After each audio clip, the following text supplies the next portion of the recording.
नमस्कार दोस्तों, हम अपनी टुंगरी टू डेटर शादी का समय कैसे पता कर सकते हैं, आइए जानते हैं। सातवें भाव के स्वामी के दशा या अंतरदशा में, मतलब यहाँ पे 7 नंबर की राशि है, तो शुक्र की दशा या अंतरदशा में जातक की शादी हो सकती है।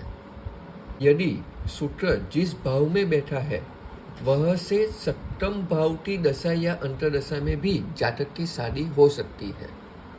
जैसे यदि शुक्र 5वें घर में बैठा हो तो उसकी दृष्टि 1, 2, 3, 4, 5, 6 या 7, मतलब शनि की दशा या अंतरदशा में जातक की शादी हो सकती है।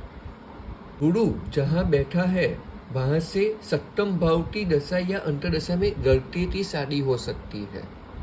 से गुरु यदि 12वें घर में बैठा हो तो यहाँ से 1, 2, 3, 4, 5, 6, 7, मतलब बुध की दशा या अंतरदशा में लड़की की शादी हो सकती है। दूसरा है सप्तम भाव से सप्तमेष्ठ, मतलब 7वें भाव से 7वां भाव, मतलब पहला घर।